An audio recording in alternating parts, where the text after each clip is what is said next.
बोले चित्रगुप्त भगवान की जय, बोले सच्चे दरबार की जय। कितने आनंद में, देखिए कितनी मधुर आवाज मेरे पीछे से कोयल की आ रही है। सब पशु पक्षी विराजमान हो चुके हैं इस सुंदर कथा को श्रवण करने के लिए। प्रभु की महिमा का वर्णन इस सुंदर वन में, उपवन में, सृष्टि के सबसे सुंदर संरचना जो की गई है प्रभु की, उस प्रकृति के बीच में इस कथा का आयोजन हो रहा है। और ये कथा श्रवण कौन कर रहा है? समस्त जीव जंतु वनस्पति, ये सभी वृक्ष, ये पेड़ पौधे, ये पीछे से आ रही कोयल की आवाज जयकारा लगा रही है प्रभु का। बड़ा सुंदर दृश्य आज इस उपवन का है। ब्रह्मा जी मां सरस्वती के वचन सुनने के बाद समस्त देवों और देवियों से आज्ञा लेकर ऐसे ही सुंदर वन में, उपवन में जाकर विराजमान हो जाते हैं और घोर तप करने लगते हैं और प्रभु की आराधना करते कि हे प्रभु, इतनी सुंदर सृष्टि की संरचना करने के पश्चात आपने जो संकल्प लिया, आपके संकल्प को पूर्ण करने के लिए हम समस्त देव देवियां अपने कार्य कर रहे हैं। परंतु प्रभु, हे पार ब्रह्म परमेश्वर, हे परम शक्ति, आपने इस सुंदर सृष्टि की संरचना के लिए अपने स्वरूप को हम तीनों देव और देवियों के रूप में, साकार रूप में प्रकट किया। परंतु जो कार्य हम तीनों देवों देवियों को मिले हुए हैं, वो समस्त कार्य कर्म प्रधान हैं, कर्मों पर आधारित हैं। और जो मनुष्य, जो मानव रूप में हमने जिनको इस सृष्टि की उत्पत्ति में की मुख्य धारा से जोड़ा, वो जिस धर्म में जन्मा है, सनातन धर्म में, उसका आधार ही कर्म है। तो हे प्रभु, अपने उस स्वरूप को भी साकार रूप में लेकर आइए, जो इस सृष्टि की, इस सुंदर सृष्टि की जो संरचना हुई है, उसको व्यवस्थित रूप से संचालित कर सके। इस प्रकार मन में जिज्ञासा लेकर भगवान ब्रह्मा जी तप पर विराजमान है, तप कर रहे हैं, घोर तप चल रहा है। सहस्र वर्षों तक ब्रह्मा जी तप करते रहे और कई सहस्र वर्षों के तप के बाद भगवान श्री चित्रगुप्त जी ब्रह्मा जी के सम्मुख प्रकट होते हैं और हाथ जोड़कर कहते हैं, हे प्रभु, आप मुझे साकार रूप में लाने के लिए इतना घोर तप क्यों कर रहे हैं? ऐसी क्या विपत्ति आन पड़ी जो आपको मेरे साकार रूप में लाने की आवश्यकता आन पड़ी है?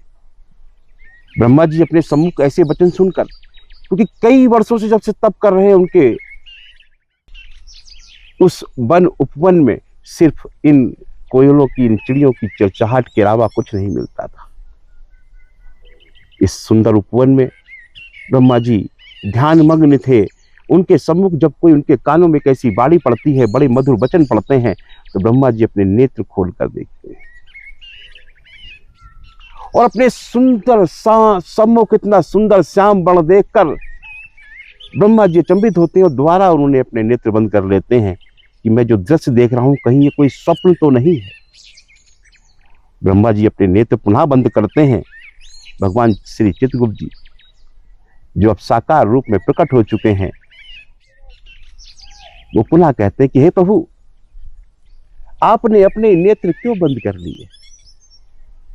आपने जिस जिज्ञासा के साथ पार ब्रह्म परमेश्वर का तप किया, आराधना करी, और जिस स्वरूप को आपने आमंत्रित किया था, मैं उसी स्वरूप में आपके सामने उपस्थित हूं। प्रभु, मैं तो सदैव आपके चित्त में विराजमान रहता हूं, लेकिन फिर भी आपने तप के माध्यम से मुझे जिस स्वरूप में आने के लिए पार ब्रह्म परमेश्वर से आराधना करी, मैं उस स्वरूप के साथ आपके सम्मुख प्रकट हो चुका हूँ। बताइए प्रभु, मुझे आज्ञा दीजिए, क्या कार्य है, मैं क्या आपका सहयोग कर सकता हूँ। ब्रह्मा जी पुनः अपने नेत्र खोलते हैं और इतने सुंदर श्याम वर्ण को देखकर 4 हस्त के भगवान श्री चित्रगुप्त जी, एक हस्त में दंड विधान, एक में आशीर्वाद मुद्रा, एक हस्त में लेखनी और एक हस्त में पुस्तिका लिए हुए भगवान चित्रगुप्त जी सामने भगवान ब्रह्मा जी के सम्मुख प्रकट हो जाते हैं।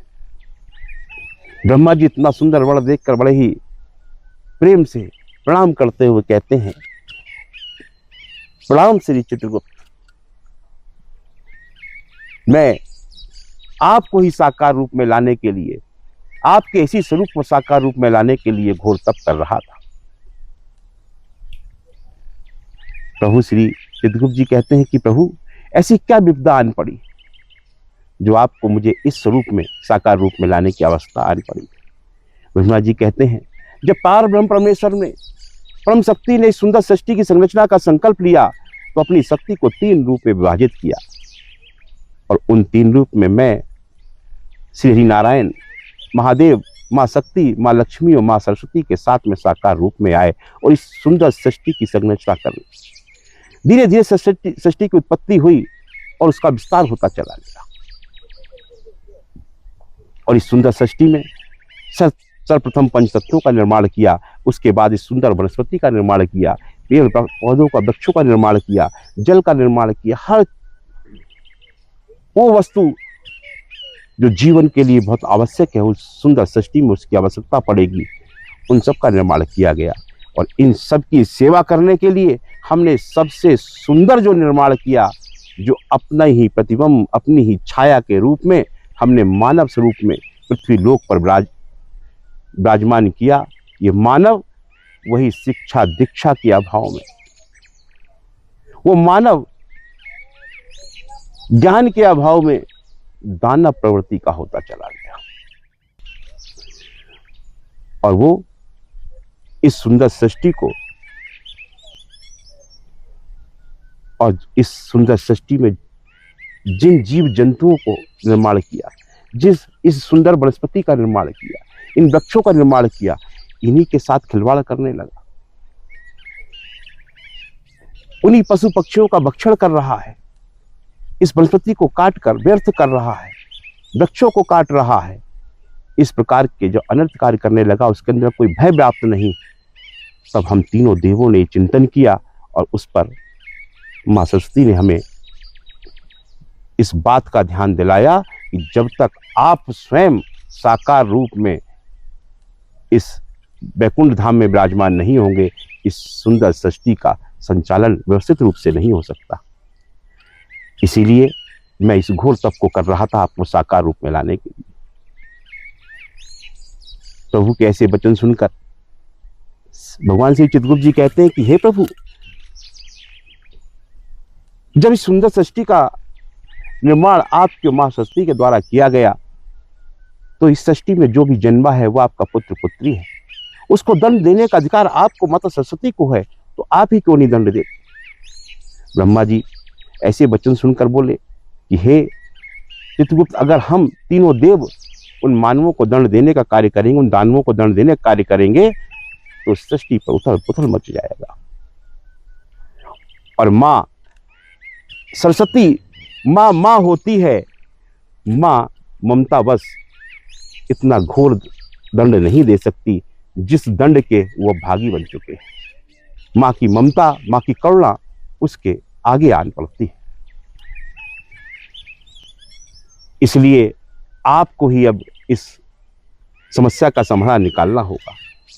प्रभु कहते हैं कि हे प्रभु, अगर दंड देने का ही कार्य है तो मैंने अपने एक स्वरूप को सूर्यपुत्र के रूप, यमराज के रूप में पहले ही स्थापित कर रखा है, जो मृत्यु दंड देने का कार्य करते हैं।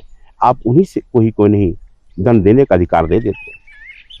ब्रह्मा जी ऐसे वचन सुनकर कहते हैं कि बिल्कुल सत्य कहा आपने, परंतु स्थिति ये बन चुकी है, जिन मानवों को हमने जन्म दिया है, जिन ऋषि मुनियों को जन्म दिया है, आज उनकी स्थिति है वो तप के बल पर इतने बलवान हो चुके हैं कि वह मृत्यु को भी अपने पास नहीं भटकने देते। और इस व्यथा को लेकर स्वयं यमराज भी वैकुंठ धाम में पधार चुके हैं। उन्होंने अपनी समस्या को समाधान मांगा है। अब आप ही, क्योंकि किसी भी मानव में, दानव में, ऋषि मुनि में भय व्याप्त नहीं है, दंड का भय व्याप्त नहीं, इसलिए दंड देने का अधिकार सिर्फ आपके पास है। इसलिए आपको साकार रूप में आना होगा। प्रभु के ऐसे वचन सुनकर भगवान श्री चित्रकूट जी कहते हैं कि अगर सृष्टि को व्यवस्थित रूप से संचालित करने के लिए वास्तव में मेरी इतनी आवश्यकता है तो प्रभु मैं आपके साथ वैकुंठ धाम को चलता हूँ। और दोनों देव वैकुंठ धाम की ओर प्रस्थान कर जाते हैं। प्रेम से बोली चित्रगुप्त भगवान की।